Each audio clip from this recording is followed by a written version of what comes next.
Hello and welcome to Dead Ideas in Teaching and Learning, a higher education podcast from the Center for Teaching and Learning at Columbia. I'm Catherine Ross, the Center's Executive Director. Let's get started. My co-host today is Caitlin DeClercq, who is an Assistant Director on the Graduate Student Programs and Services team here in the CTL. I invited Caitlin to join me on this podcast episode because she's the one who discovered our guest book and recommended it to me and others to read. And so who is our guest? Our guest today is Susan Hrach, author of the book Minding Bodies: How Physical Space, Sensation, and Movement Affect Learning. As a quick reminder for our listeners, in this podcast series, we are exploring dead ideas in teaching and learning. In other words, ideas that are widely believed, though not true, and that drive many systems and behaviors in connection to teaching, exercising what Diane Pike called the tyranny of dead ideas. Susan Hrach is a professor of English and the director of the Faculty Center for the Enhancement of Teaching and Learning at Columbus State University in Columbus, Georgia. She is the winner of the University System of Georgia Regents Scholarship of Teaching and Learning Award and is widely recognized for her innovations in teaching world literature. Welcome to our Dead Ideas podcast, Susan. It's such a delight to have you as our guest. I'm delighted to be here. Thank you for the invitation. And welcome to Caitlin, my co-host today. Thanks so much, Catherine. I'm glad to be here. So let's get started by setting the stage. I want to talk about your new book, Minding Bodies, and I'm going to read a quote here from the book. Minding Bodies talks about how, quote, we shift the focus of adult learning from an exclusively mental effort toward an embodied, sensory-rich experience, offering new strategies to maximize the effectiveness of time spent learning together on campus as well as remotely. End of quote. I think that's a very good summary of the book. I discovered this book, as I said earlier, when Caitlin recommended it to me because I was drafting a resource to guide some classroom innovation conversations at Columbia. And it was so great to be able to bring the research from your book to this classroom committee to help put that in the conversation. People understand that the mind-body connection is often missing from conversations about teaching. And this is a classic dead idea that your book addresses so well. So I'm quite anxious to unpack that dead idea. And with that, I'm going to turn the mic over to Caitlin, who will kick off the interview. Great. Thanks so much, Catherine. So I have a background in architecture, and of course, then I'm well-versed in thinking through how to navigate and leverage the various affordances of physical classrooms in service of pedagogical goals. But Susan, your book really opened my eyes to a broader and more nuanced view of what sociologist Donna Hughes terms the, quote, physical context of learning. In short, you show how attention to students' sensory experiences and their need for movement, embodied cognition, and even just getting outside can maximize student learning and engagement. This notion of embodied presence felt especially poignant to me as a return back to the classroom after more than a year of social distancing and remote instruction, which is really the exact moment in which I discovered your book. So of course, I'm eager to learn more, and let's go ahead and get started with some questions. So first, Susan, you open your book with a chapter entitled No More Brains on Sticks. So I'd like to start there. What's lost when we see students as mere brains on sticks?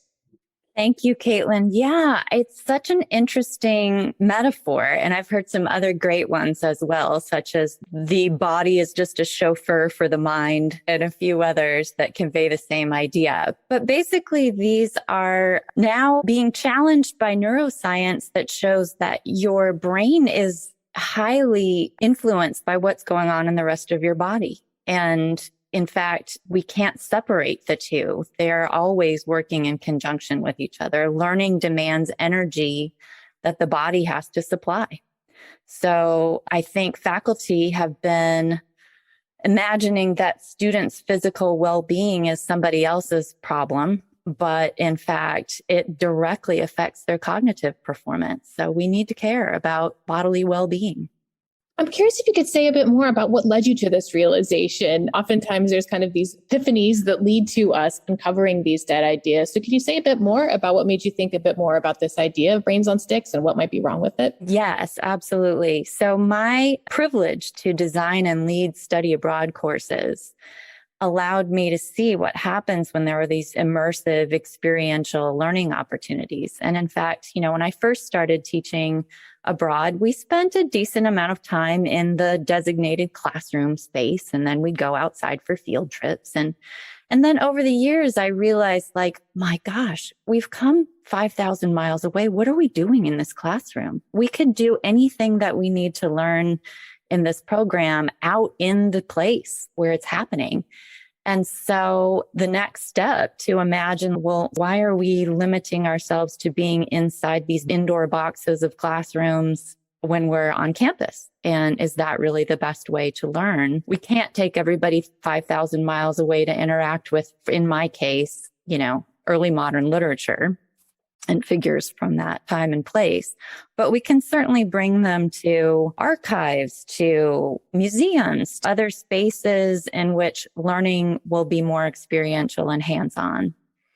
So that's what got me interested in figuring out why it works. And I was fortunate to do just a lot of reading on my own in the science of embodied cognition. This reminds me of being a TA at Berkeley. I remember I had a section ahead of me in which I had to talk about observational methods and was really just kind of dreading, here's the 3 tenets of how to conduct an observation. So sort of on a whim, I took my class outside and there was this really active cafe that was kind of this extension of campus right across the street and this beautifully redesigned plaza between my classroom and where this cafe was. And no one was ever in this plaza, even though it was beautiful and highly designed. So I just thought, okay, let's observe. What do we see here? What's happening? And it ended up being a really nice way to, of course, meet the learning objectives of the day, but to also get students to think really critically about space, which was especially good given that these were budding architects that I was working with. So I think this reminds me of a couple of things. One, I really appreciate your point that we don't need to take students 5,000 miles away to have these transformative experiences. Oftentimes, just as kind of slight change in context can be really helpful. But it makes me wonder, too, if there's almost another dead idea at play here, which is the idea that maybe classrooms are just kind of empty boxes. And of course, the way that they're designed often in higher ed reinforces this idea. Drab walls, white walls, standardized furniture. So I'm wondering if there's anything you want to say about this, about kind of maybe how we don't give classroom spaces enough credit. Yes, absolutely. And that's a great story about you're on a whim deciding to do something different with your students, because, I find a lot of the ideas that I describe in my book and that I was reconsidering they're not new. It's not like no one's ever thought to do these things before. I just finally had a more evidence-based reason to understand why they work. And in the case of classroom spaces, it's a similar thing. We don't appreciate how much the built environment is shaping our cognitive processes and our expectation for what's going to happen in that space. So if you walk into a room that is tiered down to a center in which there's a giant screen and there's a computer next to it and a podium, then that's already shaped everyone's expectations about what will happen in this space. Because they've been in similar spaces before, these are all sort of steps to telling your brain that it can go ahead and go into autopilot cruise mode because it's too familiar. And it, in fact, presents an obstacle to students being able to perceive and process new ideas because their brains are already sort of half lulled into a less receptive space because of the conditions of the room.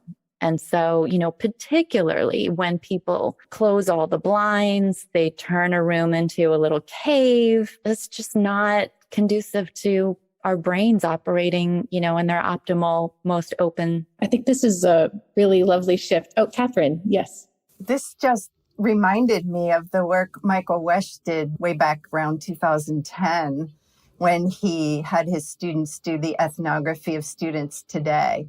And they showed pictures of that type of classroom. And on the back of the seat, they had scrawled, if students learn what they do, what do they learn by sitting here?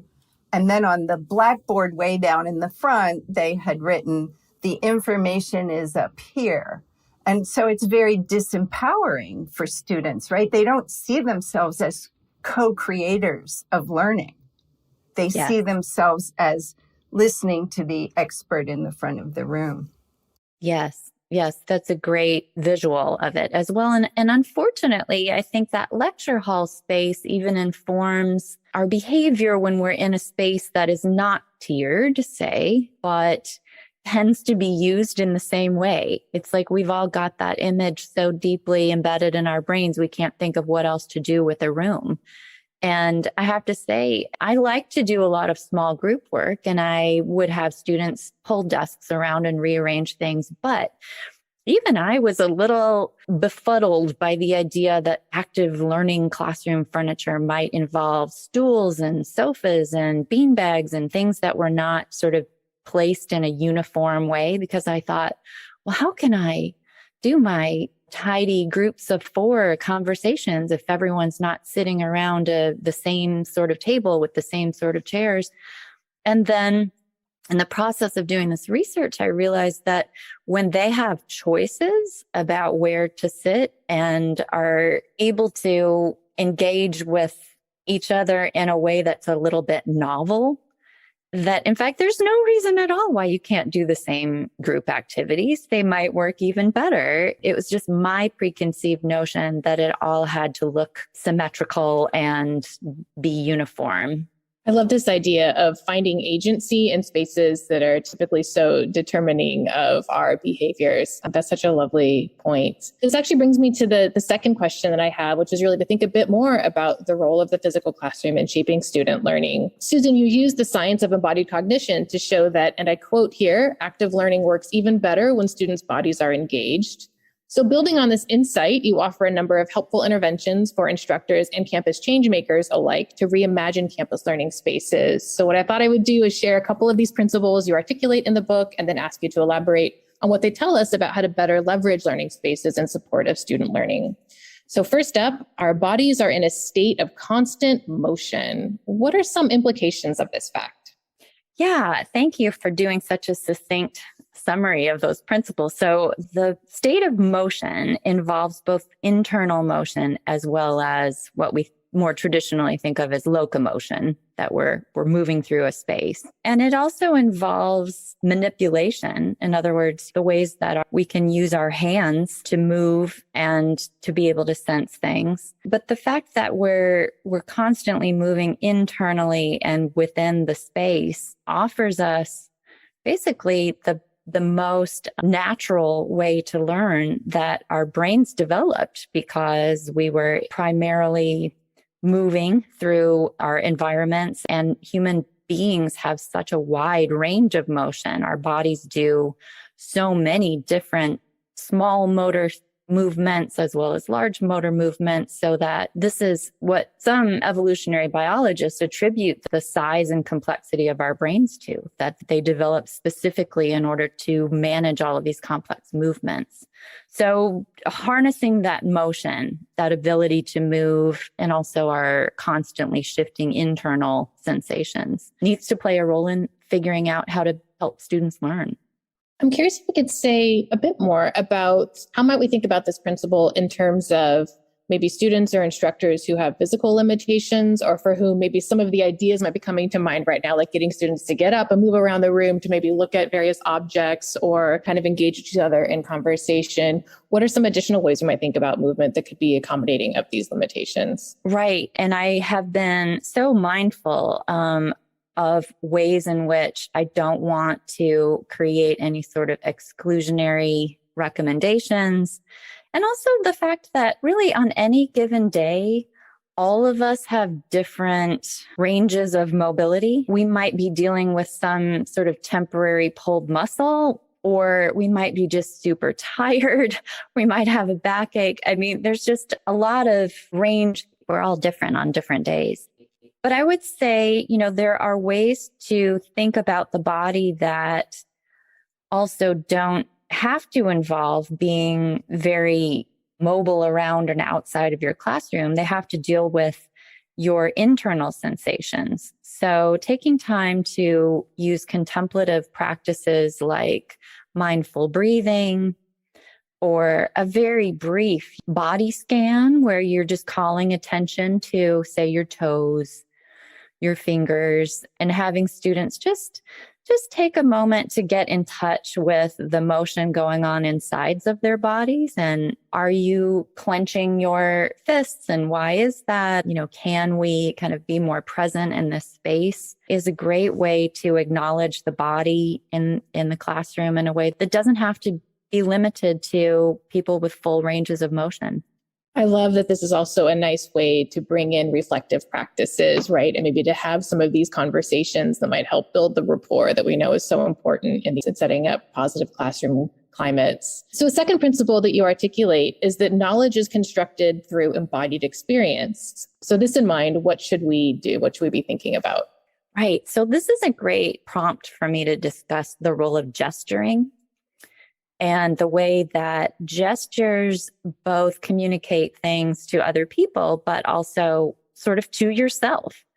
So if you can use your hands to enumerate the things that you want to discuss while you're thinking through something, I think foreign language classrooms have adopted these kinds of principles really well. If you can come up with gestures that you will associate with certain sorts of concepts or words, those are helpful for bringing them more deeply into your memory, and they're allowing you to embody what you know.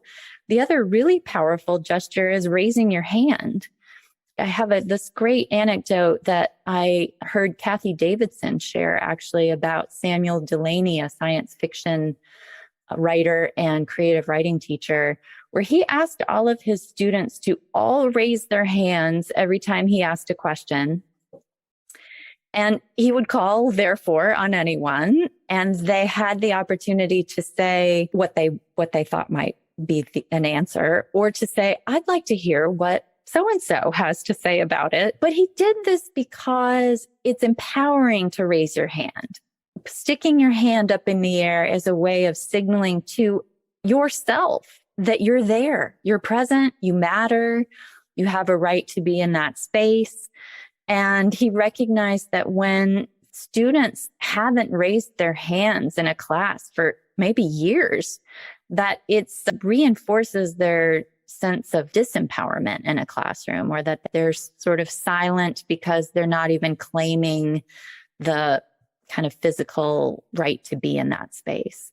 I love that example. I actually just wrote it down. I'm doing a workshop on a very similar topic later on next semester. And this makes me realize this would be a really wonderful practice that we could all do together. It reminds me of this idea too, of getting students to sort of speak as early as possible in the class, even if it's just saying their name, right? Something that's very proximal to them. But I love the way that this is embodied, and right, it is empowering. I imagine it also is a source of great attention too. I'm like present in a very different way when my arm is raised. My own students, I think, would let you know that if I ask a question and I get a sense that like no one is going to answer, it's a very dead space, then I say, oh, it looks like we all need to stand up. And now we're going to stretch where it's not okay just to sort of sit there and expect somebody in the room to carry the ball. We're all in this together. And if we're not feeling like we have enough energy to even participate in a conversation, we need to shake it up a little bit. I think that's so beautiful. And it just occurred to me too, while you were sharing that story, that I think that often there's this imbalance too, right? Where often I'm thinking about a big classroom space here, but it could be at any size. And often the instructors are the ones that are assumed to be physically active. We're often standing, we're gesticulating, we're moving around the room.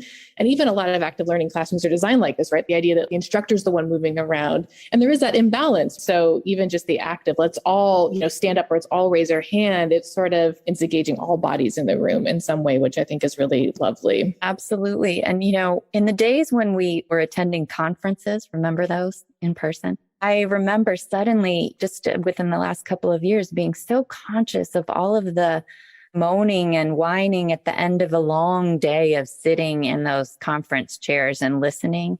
And it was as if we just had completely forgotten that this is what we ask our students to do all the time. And yet we don't love it ourselves. Yeah, we had to sit in their shoes, I guess, to mix metaphors there. Right. I want to shift our conversation now to think about how to work toward the types of change that you advocate. In the final chapter of Minding Bodies, you outline 5 recommendations to center the body in teaching and learning. Let me just summarize those here. Number 1, recognize the impact of our physical spaces on learning. Number 2, take our classes outside whenever we can. 3, infuse learning with sensory experiences. 4, build movement into a classroom time.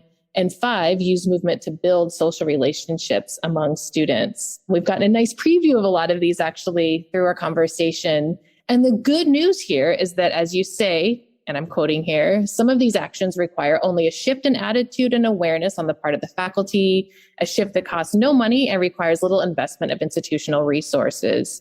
Yet, and this seems like an important yet, you also acknowledge possible resistance to these ideas, and even that we are, quote, swimming against the current of educational and cultural norms. Can you elaborate on this and maybe suggest some ways to respond to this type of resistance?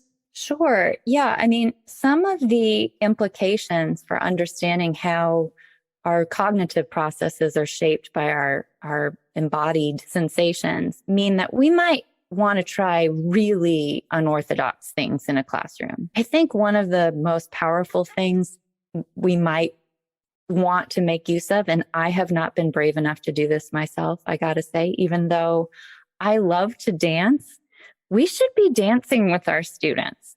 And I want to explain why. For one thing, it raises their level of energy.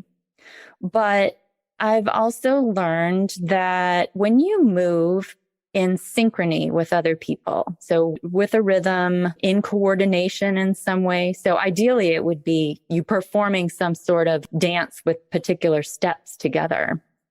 It actually enhances your willingness to cooperate with each other and enhances your sense of compassion with other people. So even the simplest, series of clapping, or this is why people do the wave at sports stadiums, right? It builds this sense of community among the spectators. But this would help our students to feel a sense of belonging, which we know is so critical to their success. And it would potentially improve their performance in collaborative learning, because they've built this sense of trust or connection together. And there are other less bold things to do, I suppose, than turn your classroom into a dance floor. But that's an extreme example of, resisting norms that I can think of. And mostly our norms have been built around this idea that you sit still and you're quiet and you listen, and this is the way that you learn. Talk about a dead idea. This has been dead for several decades, but it's just so hard to resist that norm. And, I was even following a great little thread on Twitter recently about rigor and everyone's concern with rigor. And then someone pointed out rigor comes from the Latin word for stiff, right? Rigor mortis is the stiffness of the dead. And so isn't that fascinating? Rigor is all caught up in stasis and stillness and stiffness. And so, wow, there's maybe a place for us to ponder if we're prepared to let go of this idea of stiffness and rigor in the way that we've traditionally thought of it. What would it look like then to have some plasticity and some mobility and some ability to change? And isn't that really what we're all about in this transformative business of learning?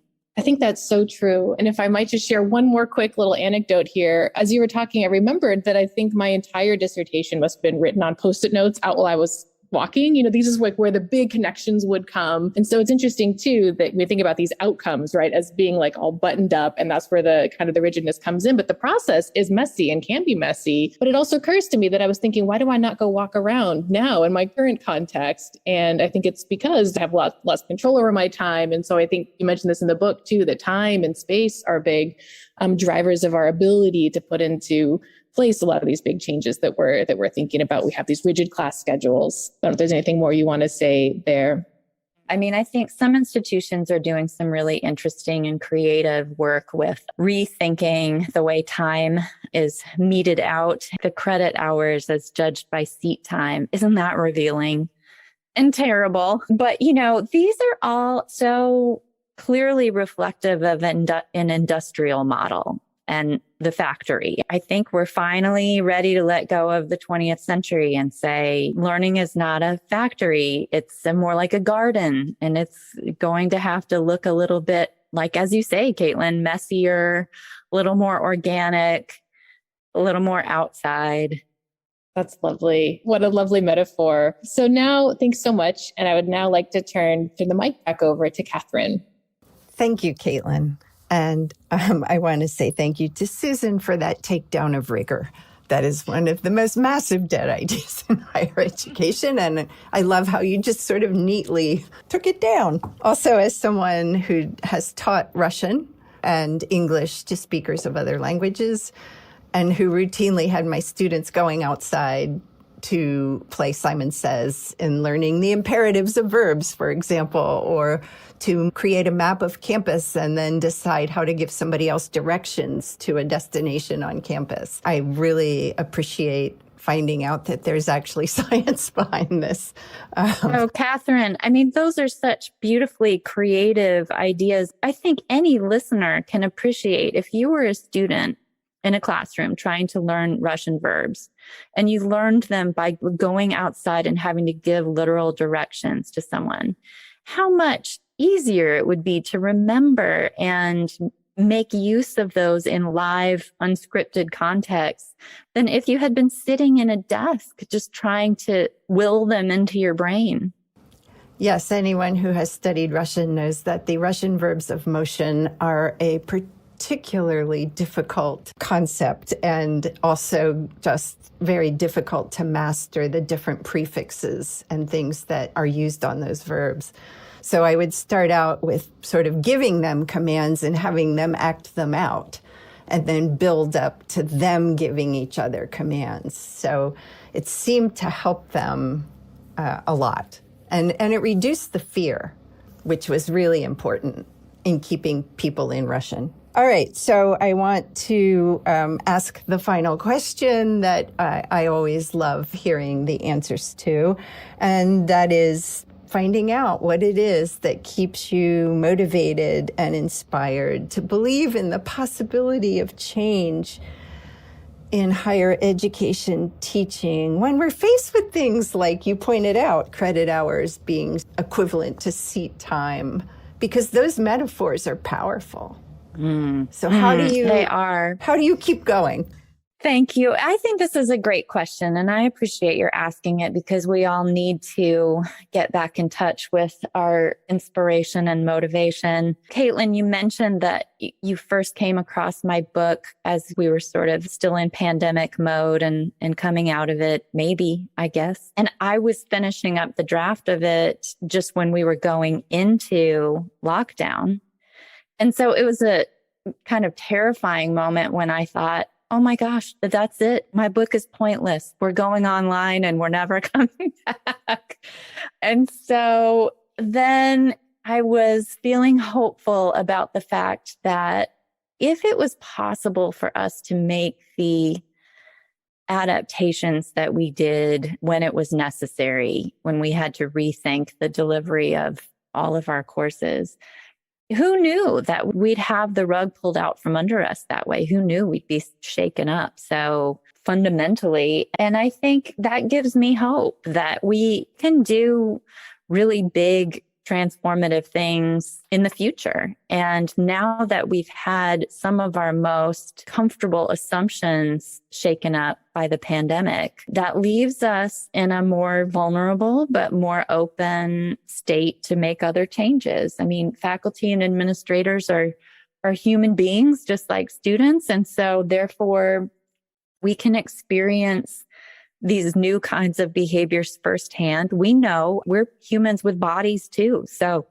we can feel and experience the things that we know would be good for our students as well. We can take care of ourselves and our own well-being and be more mindful about how our own level of activity, of movement, of the spaces that we work in are shaping our own processes, and then think about the ways that we can help our students. I love this quote or this sentiment that has been attributed to at least 4 different people that I know of, including Einstein and Stephen Hawking.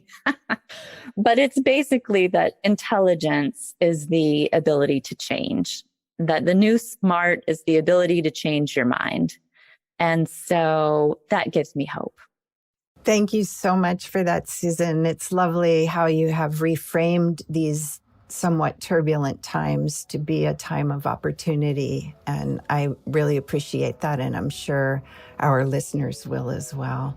So thank you again for being here today. And thank you, Caitlin, for joining me as co-host today.